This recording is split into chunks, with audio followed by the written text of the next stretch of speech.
everyone, Once Bitten here at the Battle Report. So this is my third and last practice game using the Beastmen before heading to a GT. I don't feel I've had nearly enough practice with it, not just because it's Beastmen and I haven't played them in a while, but because I'm using a magic-heavy Lore of Death list, and I just don't have the sense yet that I know how to use Lore of Death well. So anyway, so have a Ogre player here, starting on the far right. He's got a unit of Man-Eaters.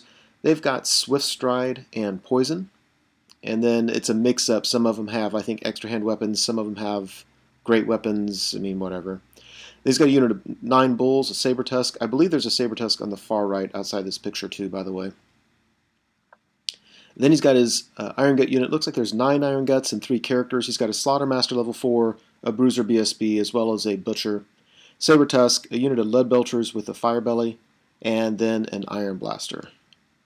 And then, look at that, he's got the unit with the Hunter and 8 Saber Tusks. So an interesting unit.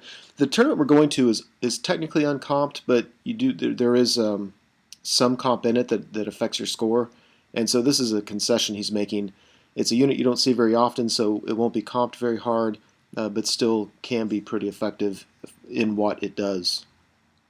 So on the far left, I've got a Razorgore Chariot. I have let's see, I've got a level 1 here in the left corner. Then I've got my small bunker. I decided not to ambush with them, and they've got 2 of my level 1s in with them. One of my level 1s has Mind Razor, the other 2 have Miasma. I've got a scroll, of course. There's a Herdstone. And then I've got a Razorgore. You can see the beginnings of a horde. I'm going to go back. There we go. Beginnings of a horde. I've got 2 Razorgore Chariots in front of them. You can see the Harpies up there. There we go. Then I've got my Bestigore, Standard Discipline with my General. My level 4's in there as well. So the General's front row left. The Great Brave Shaman is front row right. And then I've got my another horde. My BSB is in the left horde. He's just kind of in the middle, within 12 inches of everything. And on the far right, I've got another Razorgore. So my thinking here really is to try to advance on the left and hold the flank on the right. So not to advance very much with my rightmost unit. Use the Razorgore to slow down the Man-Eaters. And really, I'm kind of relying on Purple Sun again to just take either the Man-Eaters or the Iron Guts, and if I can just cut the units in half, it gives me a chance when I actually get in combat. I'm not worried about his Bulls that much. I'm not worried too much about his Lead Belchers. I was thinking on the left using those I have a Razorgore and 2 Razorgore Chariots in front of his Lead Belchers. My thinking is if I can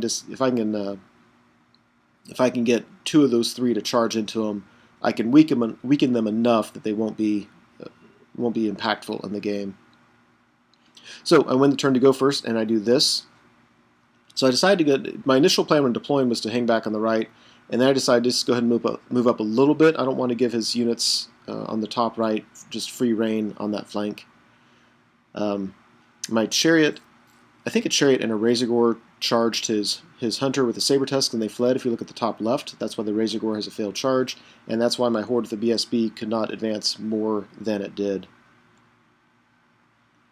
There we go. I was hoping this Chariot could catch him, but it would have required a really big roll.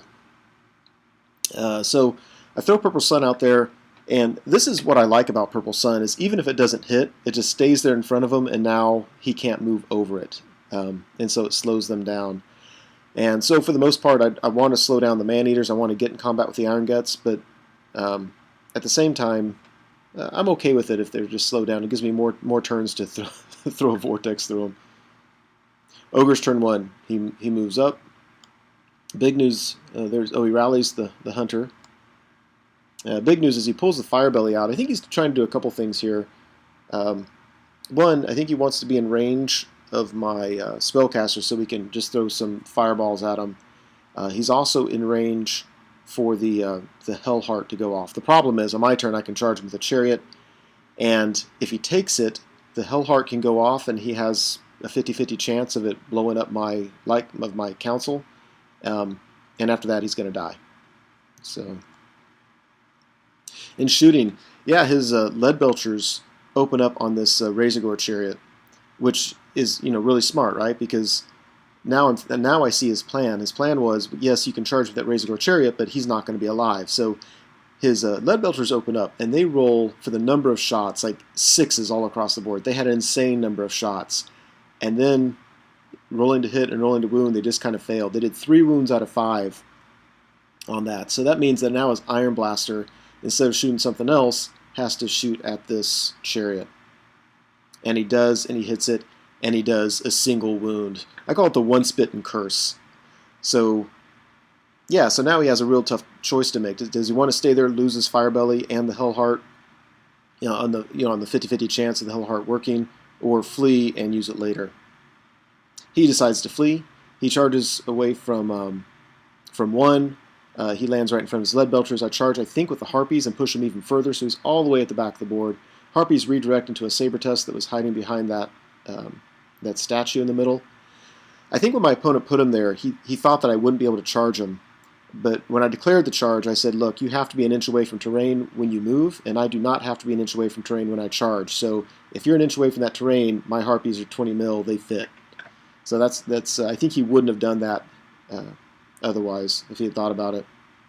Razorgore on the right is redirecting his Man-Eaters.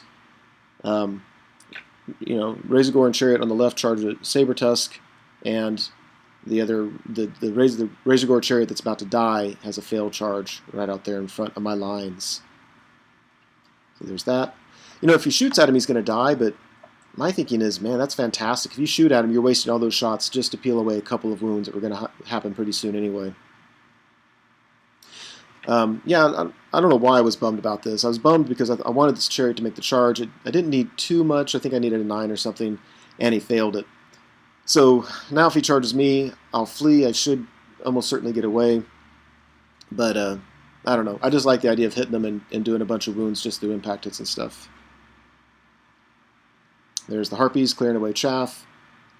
And after combat, I couldn't kill the Saber Tusk, but it's down to 1 wound. It flees and lands right in front of his lead belchers. It was funny because I think I was thinking that that's great because now his lead belchers can't charge me, but I'm not sure he wanted to charge with the lead belchers anyway. Harpies do a single wound. They can't catch the Saber Tusk. They land right where you see them. And we go to Ogre's turn 2. So let's see. On the far right, his Man-Eaters decide not to charge my Razorgore. They're just going to sit there. His Death Star, mini Death Star, charges my Harpies, and I just sit there. I didn't want his Iron Guts to redirect away from the Harpies if I fled, and then charge the Chariot and all that. So I think that's what I was thinking there. Over here on the left, disaster happens. So he charges my Chariot, I flee, and I roll a 3. So I go nothing. He easily catches me and is able to reform, and he's set up perfectly to come messing with my back lines around the Herdstone. Just awful. I mean, I was thinking with almost anything, I get away. He has a failed charge, and it buys me another turn where he has to move up, and then he might be able to charge after that. Now he catches me, reforms, and he can charge in his next turn. So there's 2 turns that just cost me, which really, really, really hurts. Harpy's going to die. He shoots and kills that Chariot. It's expected. Like I said, I was almost glad he just didn't shoot anything else. His Chariot, or his Iron Blaster, shoots at the Razorgore and kills him. So I think that's a pretty smart plan. I think he could have charged with the Iron Guts and killed him anyway before I got a chance to attack, but he would have been just that much closer to my horde. And he wants to double charge me. He does not want me to single charge him.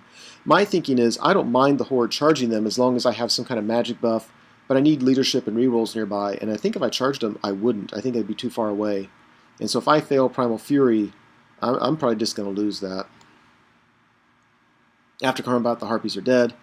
Looks like he's taken 2 wounds to a character. I assume it's from a miscast. And we go to Beastmen, turn 3. So my horde on the right charges his Man-Eaters, and I fail, which just sucks. It just sucks. So going in there, I take back what I said about leadership and reroll. The reroll I'm not going to have, but I easily could have put my general on the right to give him 12 inches, so they would have had leadership 10. I've got a chance if I charge in, rerolling to hit, and then I've got a magic phase to buff me. But failing the charge on his turn, he's likely going to double charge him, and I'm screwed. That just sucks. On the left, I charge a Chariot into his lead belchers, and I don't know. I'm going to win. I'll probably going to win. He's probably going to be steadfast and is going to stick. And then it just kind of makes his lines awkward. He can't shoot at me and stuff like that. I'd really like my BSB's unit to be closer to his Death Star. And it's a dicey combat, but I think it's a dicey combat because my BSB is probably going to die. If I keep my BSB alive, I've got a chance to stick around. And so for that reason, I need to get the charge and not have him get the charge. There's the failed charge. It just really hurts. There's that. I'm hoping just to whittle him down. And over here, I take my wizards out of the bunker. His hunter is pretty BA. I mean, he's not a total BA, but anyway, if they charge in, I think he wins that, and I'm steadfast on a 7. So there's way too big of a chance that I'm going to fail my steadfast run off the board, and if that happens, I don't want my wizards in there. So I pulled them all out, makes him a little bit more vulnerable. After combat, I take off 2 of his. He does 3 wounds to me. I can't really complain. He sticks around, and we go to Ogres turn 3. Disaster happens. Oh my gosh, this sucks. So his man-eaters and his bulls, both, I think his bulls charged my horde and I stayed. And then his man-eaters charged and I fled. And damn it all, I rolled like a 3 again. So his man-eaters easily, I think he needed, I don't know, you can see how far away they are. I think he needed like an 8 and caught him and just got the whole horde off the board and is in my flank with a reform. Just devastating. He took his bulls into my general's unit. I think he was just trying to not really sacrifice them because they do pretty well in combat, but he's going to have 4 of them attacking my level 4, and if he can get my level 4 off the table, he has a decided advantage. So don't blame him for that. Oh my gosh, just disaster. You can see Purple Sun is sitting in front of his lines. For the second time, this time I just rolled nothing, and that's why it is where it is. It didn't go through his lines, it just sat there. So it stops him from charging, but damn it, I needed to go. Just need a little love here. Yeah, that's backbreaking right there. That hurts. Yeah, his hunter and his saber tusk come into this unit. I'm really kind of curious to see how it goes. And well, he wins combat. I'm steadfast on 7. I fail it. He restrains, so I run off the board, and then he reforms so we can squeeze through that gap. Even with that, it's going to be tough. My guys can dance around. That's why I like putting the Hearthstone near buildings, because I can just dance around a bit. Over here, he charges in. He kills my level 4, which really hurts. Afterwards, I reform. And yeah, I mean, I think in the long haul, he just, I mean, I don't know. In the long haul, we do a lot of wounds to each other, but I don't have a long haul. I've got man-eaters sitting in my flank. Over here, the lead belchers clean up the last wounds off the chariot. And we go to Beastmen turn 4. So my horde on the left of my BSB charges the lead belchers. I would rather have charged his iron guts, but I just couldn't do it. Yeah, otherwise my mages are dancing around, and my Razorgore who had rallied comes over here to try to redirect his hunter unit. Let me go back. I was going to use them to redirect the man-eaters, but I just couldn't. There's nowhere I could put them where they couldn't just charge me and then kill me overrun into the flank of my general's unit. So this one I'm confident I'm going to win. I'm just not sure how much it matters. There's me dancing around. After combat, yeah, the BSB's unit easily wins, and I reform to face his iron guts, which I'm okay with. I don't know. That's just an iffy combat. These guys, I think in his magic phase he gave him +1 strength and toughness, and on mine I think I lowered their weapon skill real low. I think something like that. Anyway, I made a mistake here. I wanted to reform, and so I did, and I put my general on the front right corner, and I was trying to get my Bestigor to the left so that when the man-eaters charge in, they only hit my general, because he at least has a decent chance of making armor saves, which gives him extra attacks, and with a little bit of luck, I can translate that into just a lot of wounds. But because of that impassable terrain, I couldn't fit them in one rank, so I said screw it, and I left them where they were. The mistake I made was I should have done as much as possible. I could have done 2 more out there. That way, what I wasn't thinking of is when his man-eaters charge in, they cause impact hits, and it's going to kill at least a couple, right? And so by the time we go to combat, they can only attack my general. Because I left 4 guys here, their impact hits kill 3. I've got 1 guy left, and so it allows him all these extra attacks on my rank and file. Oh, I was so mad about that mistake. Yeah, there's that. After combat, his Firebelly broke. He went there. Ogres turn 4, his Man-Eaters charge the flank of my general's unit. He decides not to charge his Iron Guts into my horde. I'm not sure why not. I think he fears that horde more than I do. I think his Iron Guts do well there. Because all he has to do is kill my BSB, and after that I'm worthless. He pulls his Butcher out to redirect my unit. Yeah, there's the death blow right there. There's redirection. And so he pulls his Hunter out of his unit so he has a better chance of trying to nail down my Wizards. All I have to do is pass the March test, though, and I can still dance around. It's kind of funny. His Iron Blaster tries to shoot me and blows itself up, so I really appreciate that help. And after combat, yeah, just the problem I had, even if I had not made the mistake, the problem is he's got a few guys with great weapons. And they're so strong that even my 1-up rerollable armor save gets to be like a, what is it, I think a 5 or 6-up rerollable. And, you know, there's only so much I'm going to do. So he just, my general was alive, but it broke from combat. I think the whole unit had already been killed. And they ran him down. So overall it looks like that. So Beastmen turn 5. I charge the Razorgore into the flank of these guys. I figure I've got a charge in the flank.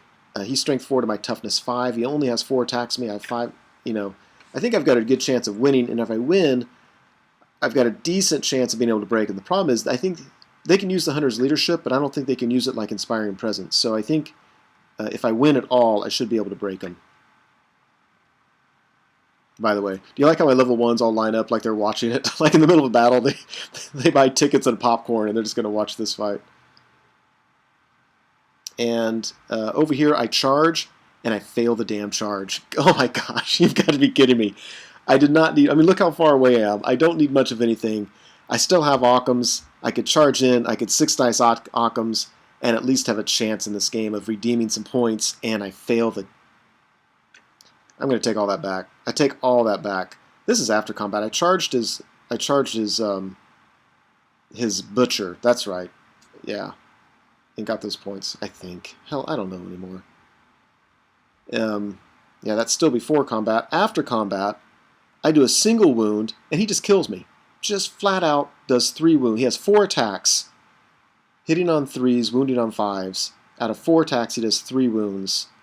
Kills me, reforms. Ogres turn 5, he goes and charges in with his general's unit. There's that.